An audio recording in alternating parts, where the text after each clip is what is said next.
Hello दोस्तों, कैसे हैं आप सभी। उम्मीद होगा कि आप लोग अच्छे होंगे। सनेश इंडियन चैनल पर आपका स्वागत है। तो आइए, आज हम लोग पढ़ने वाले हैं रेखीय आवर्धन, प्रतिम का रेखीय आवर्धन। हेडिंग डाल लीजिए, प्रतिम का रेखीय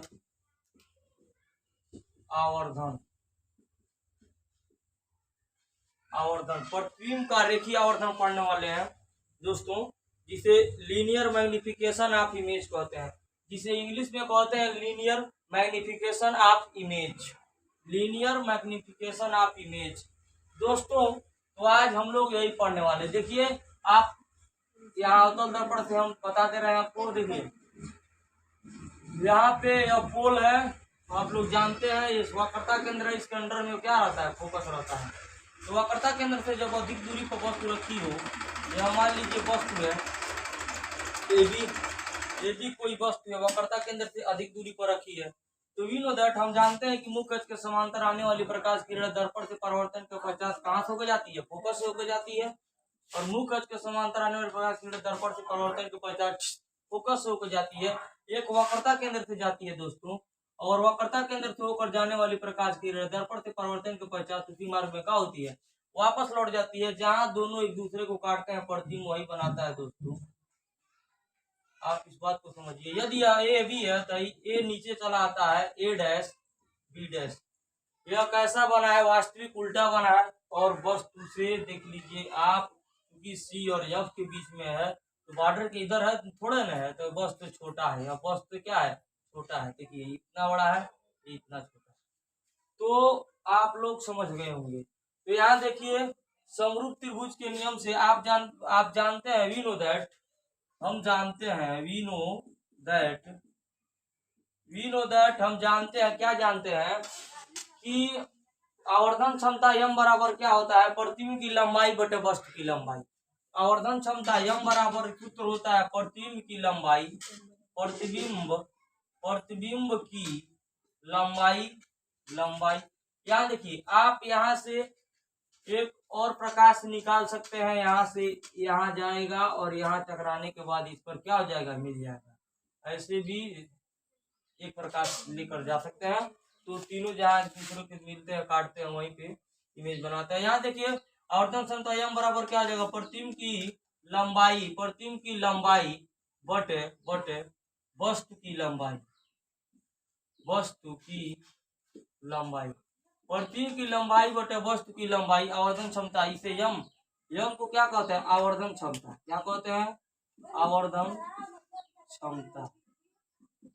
क्षमता है। यम क्या है, आवर्धन क्षमता है। तो यम बराबर सूत्र क्या होता है, प्रतिबिंब की लंबाई बटे वस्तु की लंबाई। प्रतिबिंब की लंबाई यहाँ पे दे सकते हैं, A1 B1 है। प्रतिबिंब की लंबाई क्या है, A1 B1 है। देखिएगा यहाँ पे A1 B1 बटे प्रतिबिंब की लंबाई बटे वस्तु की लंबाई। तो वस्तु की लंबाई क्या है, AB है। प्रतिबिंब है तो प्रतिबिंब लिख दिया A1 B1, और बटे वस्तु है तो AB है, बराबर आवर्धन क्षमता यम बराबर होता है क्या, देखिए, प्रतिबिंब की लंबाई बटे वस्तु की लंबाई। अब देखिए, यहाँ देखिए, ये है जो यहाँ से यहाँ तक दूरी है, यहाँ से यहाँ तक दूरी, यह क्या है, प्रतिबिंब है। तो ये भी, ये भी का मान है। प्रतिबिंब भी से लिखते हैं। प्रतिबिंब की दूरी किससे लिखा जाता है, भी से। तो यहाँ से प्रतिबिंब से लेके ध्रुव पोल तक के बीच की दूरी को क्या हो जाएगा, भी हो जाएगा। अब चिन्ह हम सब बता दिए वीडियो में, पीछे जाके देखिए। देखिए, हमारा प्लेलिस्ट पड़ा है दोस्तों, हमारा हाई स्कूल का प्लेलिस्ट टोटल पड़ा है, सीरियल वाइज से वीडियो पड़ा है। आप 12 थे सारी, मतलब यहाँ पे 10th का पूरा प्लेलिस्ट में जाकर देख सकते हैं। यदि किसी लड़कियों को इंटर का प्लेलिस्ट देखना है तो जाके प्लेलिस्ट में, अभी तो इंटर ज्यादा पढ़ाई नहीं है, एक आध वीडियो बनाया है मैक्सिमम, इसलिए आप हाई स्कूल का प्लेलिस्ट में लगभग में 12-13 क्लास करा दिए पहला चैप्टर का। और गणित में भी एक लेसन नंबर 1 फाइनल हो गया है, और लेसन 2 अब कल से जारी है। इस बार क्या कीजिए, समझिए। तो आप प्लेलिस्ट में जाइए वहां पे और देख लीजिए, पूरा क्लास शेड्यूल तरीके से बताए हैं। तो यहाँ देखिए, हो गया प्रतिबिंब की लंबाई बटे वस्तु की लंबाई। अब देखिए, यहाँ पे हो जाएगा, यहाँ चूंकि प्रतिबिंब की लंबाई है तो प्रतिबिंब की लंबाई भी है, तो यहाँ लिख देंगे। देखिए, पी बी वन हो जाएगा, पी बी वन हो जाएगा बट वस्तु की लंबाई, तो वस्तु की लंबाई यहाँ से लेकर यहाँ तक लिया जाता है, तो यहाँ से यहाँ तक क्या हो जाएगा, यानी पी ए हो जाएगा। यहाँ पे देखिए पी, तो चूंकि वस्तु है, वस्तु की लंबाई, और वस्तु की लंबाई हम लिख सकते हैं आराम से पीबी क्यों लिख सकते हैं, यहाँ से यहाँ तक दूरी को हम कहेंगे वस्तु की लंबाई, इसलिए इसे यू से लिखेंगे, तो यह हो जाएगा पीबी। क्या हो जाएगा, पीबी। यहाँ ध्यान दीजिएगा, पीबी हो जाएगा, तो यहाँ हम पीबी लिखते हैं दोस्तों। अब देखिए क्या होगा, A1B1, अब देखिए ए हो जाएगा, यहाँ ध्यान देख सकते हैं आप, यम बराबर क्या हो जाएगा, A1B1 क्या है, A1B1 को कहते हैं, A1B1 देखिए, यहाँ देखिए A1B1 क्या है, इमेज, तो आई से लिखेंगे आई, बट AB क्या है, AB को ऑब्जेक्ट कहते हैं, ऑब्जेक्ट मान वस्तु होता है, ओ लिखा जाएगा। आई मतलब इमेज होता है, इमेज माने प्रतिनिधि, इसलिए इसका पहला अक्षर आई लिख दिया है, और AB हो जाएगा ओ, AB ओ हो जाएगा बराबर, देखिएगा पी बी वन यहाँ क्या दिया है, भी है, तो भी लिख देंगे, और यहाँ पे पीबी क्या है, पीबी यू है, तो यू लिख देंगे, और यहाँ माइनस लग जाएगा। माइनस क्यों लगेगा, यहाँ ध्यान दीजिए, यम बराबर तो सूत्र हो जाएगा माइनस भी बटे यू बराबर आई बटे ओ, यही क्या होता है, आवर्धन क्षमता का सूत्र होता है। क्योंकि उत्तल अवतल दोनों में, क्योंकि प्रतिबिंब जब पी और एफ के बीच में बनेगा तो एक चीज माइनस में आएगा उत्तल में, और बाकी जगह प्लस, और उत्तल में टोटल माइनस होता है, इसलिए यहाँ माइनस लगा दिए, इसमें कोई डाउट नहीं रहना चाहिए। तो उम्मीद होगा आप लोग इसे समझ गए होंगे। अब हम इसे मिटाते हैं।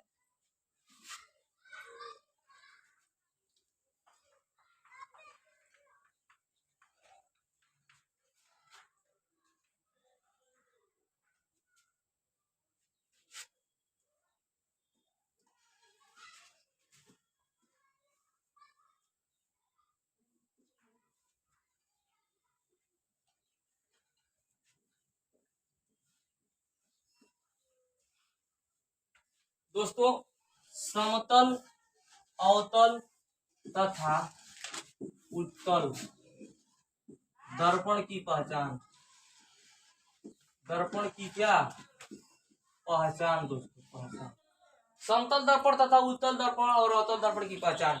एक देखिए, दो विधि से इसको कर सकते हैं, कैसे, स्पर्श करके एगो प्रतिबिंब को देखकर, दो विधि, इनके दो विधि है, दो विधि है।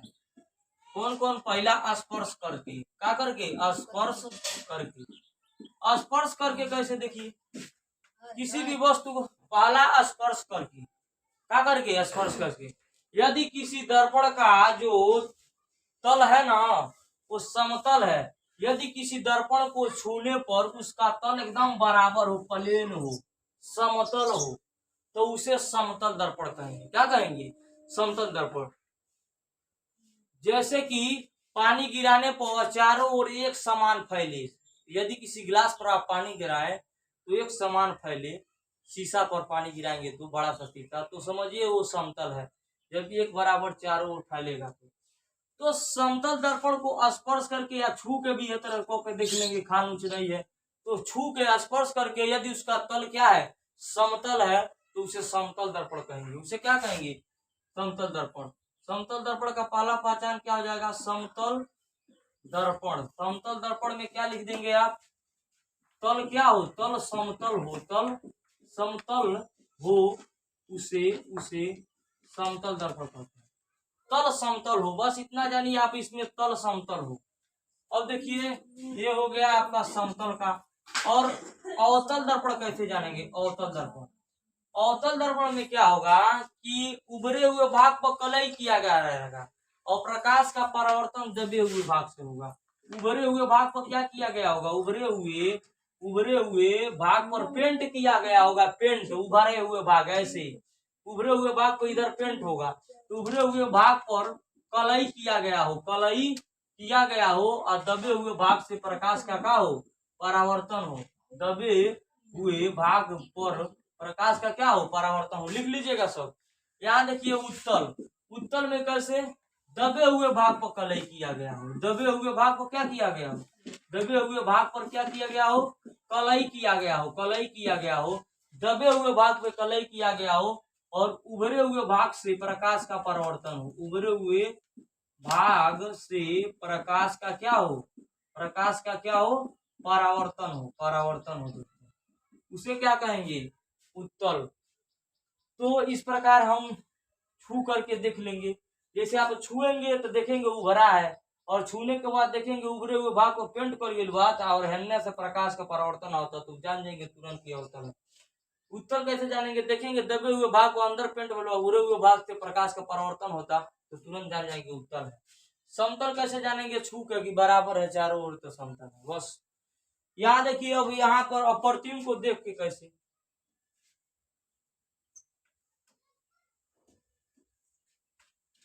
इसी में दूसरा है प्रतिबिंब को देखकर, प्रतिबिंब को देखकर दोस्तों, प्रतिबिंब को देखकर, प्रतिबिंब को देखकर, प्रतिबिंब को देखकर कैसे बताएंगे कि कौन समतल है और कौन क्या है, अवतल है और कौन उत्तल है।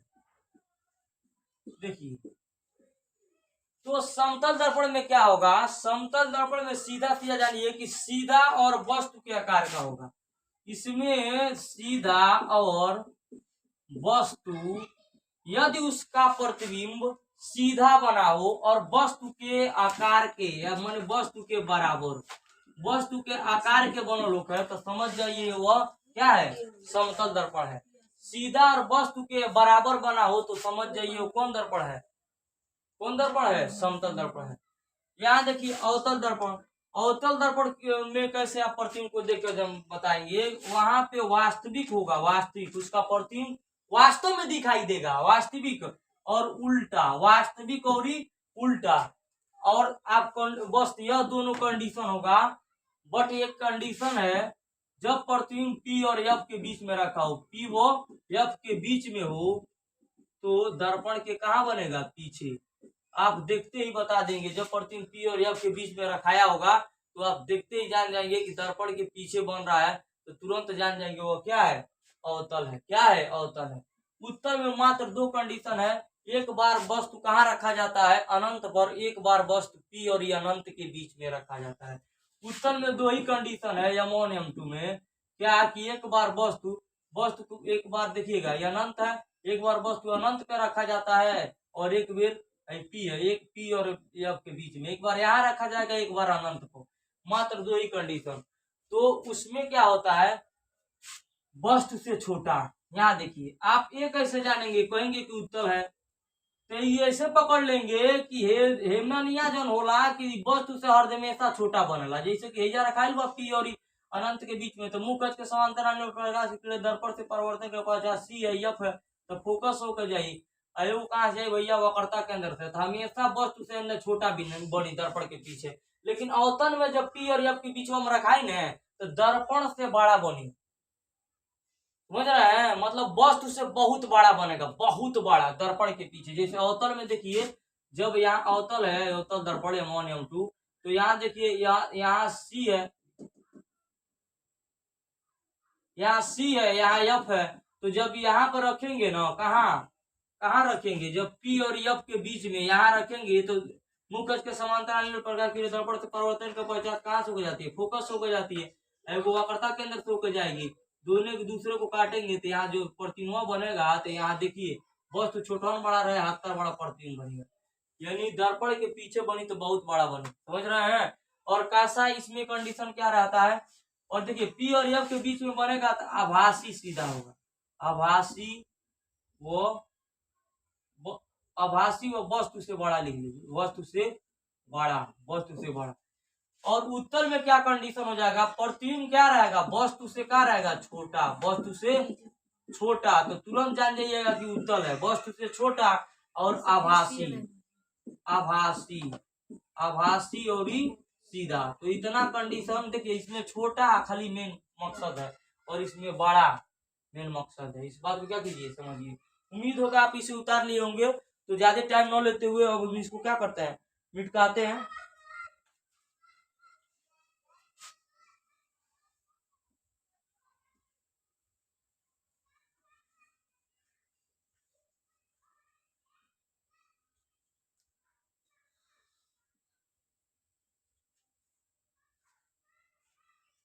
हम पढ़ने वाले हैं। यहाँ आप इधर लिख लीजिए अवतल, अवतल इधर लिख लीजिए क्या, उत्तल।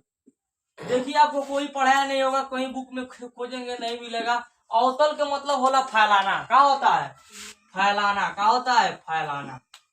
अवतल का मतलब होला फैलाना दोस्तों, और उत्तल का मतलब होला सिकुड़ाना, क्या होला, सिकुड़ाना, सिकुड़ना लिख लीजिए। अवतल का मतलब होता है फैलना, फैलाना, और उत्तल का मतलब होता है क्या, सिकुड़ाना, सिकुड़ाना लिखवा देना, चलिए सिकुड़ाना लिख लीजिए, सिकुड़ाना। तो अवतल दर्पण का उपयोग कहाँ कहाँ होला, देखिए अवतल दर्पण का उपयोग कहाँ कहाँ होता है। तो यहाँ देखिए अवतल दर्पण का उपयोग जो वाहन के अग्रदीप जो होते हैं, अग्रदीपों में प्रयोग किया जाता है।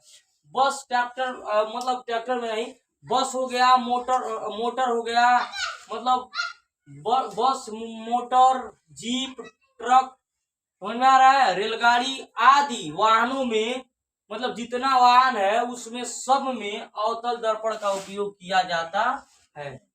अवतल दर्पण के अर्थ होला फैलाना। तो जैसे कि है बस है, बस में जो नागवा शीशवा होला है टाइप से है, जैसे बस है भैया, बस है ही, मान लीजिए बस है, तो बस में जो है ना, बस में, तो बस में हम वो कह रहे हैं जो बस में, यहाँ देखिए जो बस में आगे शीशा रहता है ना, जो यहाँ ड्राइवर बैठा रहता है, जो बड़ा सा शीशा रहता है, पूरा पूरा वाला, बड़का वाला, पूरा बड़का वाला, ई हवे अवतल, ई का हो, अवतल। आ उत्तल का मतलब होला सिकुड़ाना। एक विपरीत ठीक जो छोटका शीशा रहला साइडवा में लागल रहला, साइडवा में छोटका शीशा भैया, तो जो साइड में शीशा लगा रहता है, शीशा, ये क्या ग्लास, ये उत्तल है, क्योंकि सिकुड़ाता है या फैलाता है। देखिए जब कोई वाहन आता है सामने, यहाँ ध्यान दीजिए, जब कोई वाहन आता है सामने तो ड्राइवर जो शीशा होता है बस या जीप में बड़ा सा, तो वह क्या करता है, फैला देता है। यदि आदमी छोटहन के बाद छोटे के मोटरसाइकिल ले लबा तो बड़हन के दिखा देला शीशवा फैला के, अवतलवा जो नागवा लागल रहता है, जीप है, जीप जो नागवा पूरा लगा रहता है, वो वाला पूरा जो लंबा लंबा लगा रहता है, पूरा यहाँ से लेके यहाँ तक, समझिए जो लंबा लंबा लगा रहता है वो अवतल है, और जो साइडवा में लगा रहता है, साइडवा में शीशवा, ये क्या है, उत्तल।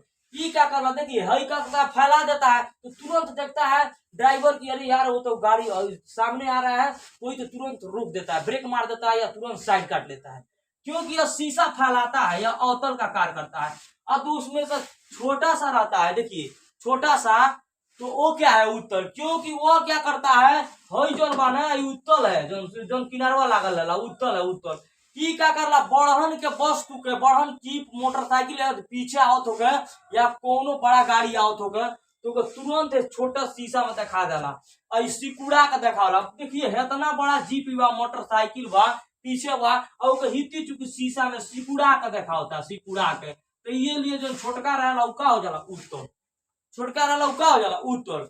आ हई का हो जाला अवतल, मतलब फैलाना। बड़ा शीशा रहता है तो आगे से कोनो आवला, कोनो पियक्कड़ आवत होगा, चाहे मोटरसाइकिल, चाहे जीप उप वाला कोनो आवत होगा, ट्रैक्टर उक्टर लेकर, तो तुरंत फैला देला, तुरंत ही क्या करला, फैला देला, देख के तुरंत कर लेला, साइड काट लेला, इसलिए घटना होने की चांस कम होती है। यहाँ भी घटना होने की चांस कम कर देता है, तो 100% कम करता है। जब आप मोटरसाइकिल चलाते हैं, देखिए इसका उपयोग कहाँ होता है, मोटरसाइकिल में जो शीशा लगा रहता है, हीरो होंडा अपाची कोनो है, तो जो शीशा लगा रहला उत्तल रहला, उ का रहला, उत्तल। उत्तल उ काहे रहला, काहे से कि भैया उ का करला, ओन्ना बड़हन चीज के छोटहन के शीशा में दिखा देला, पीछे कोनो गाड़ी आता बड़का, और तुरंत शीशा में दिखा देला, तुरंत आप साइड काट लेंगे और घटना से क्या हो जाएंगे, बच जाएंगे। अब देखिए हेजा का हुई, अब जोन उमे का हेलमेटवा होला, हेलमेटवा में जोन है लागल रहला है ई शीशवा, ई का करला, ई वस्तु के जोन यू शीशवा बा, ई अवतल है, अवतल है, अवतल। ई का करला, वो वस्तु के क्या करला, फैला देला, जोन आगे रहत हेलमेट पहनले बड़ा बकायदे से, ई वस्तु का फैला दिया, फैला के दिखाई कोई, अरे ई तो बस है, तुरंत तुरंत धीरा करेंगे, और वहां पे वो क्या करता है, बच जाता है। तो उसी तरह जीप मोटरसाइकिल में भी जो आगे बड़ा सा होता है वो समझिए अवतल है, और जो साइड में लगा रहता है, जो पीछे के दृश्य को उस शीशा में दिखाई दे, जो छोटा साइड में रहता है, वह क्या है, उत्तल है। उम्मीद होगा आप इसे समझ गए होंगे, दोनों वाहनों में लगता है। तो देखिए अब देखिए अवतल में लिखवा रहता है, देखिए अवतल दर्पण में, अवतल में और का सेविंग दर्पण के रूप में किया जाता है। सेविंग दर्पण, सेविंग दर्पण का मतलब जो शर्मा जी बाल और बाटे न लोग, तो ओमे उपयोग होला के कर अवतल दर्पण के उपयोग, ओमे समतल दर्पण के भी उपयोग होला और के कर उपयोग होला, अवतल दर्पण के भी उपयोग होता है। इस बात को क्या कीजिए समझिए, छोटा शीशा है और समझिए, और आप इतना लंबा है और उसमें दिखाई दे रहे हैं तो समझिए उत्तल है, और जब हम करते हैं थोड़ा सा स्थिर रहता है, तो आप समझ सकते हैं थोड़ा सा ऐसे रहेगा, ऐसे उत्तर अवतल सारी। तो यहाँ देखिए सेविंग दर्पण के रूप में भी किया जाता है, और किसमें किया जाता है, टार्च सर्च लाइट, टार्च और कौन सी सर्च लाइट, तो टार्च सर्च लाइट में भी उपयोग होला। तो आप यहाँ लिखिए ज्यादा टाइम न लेते हुए,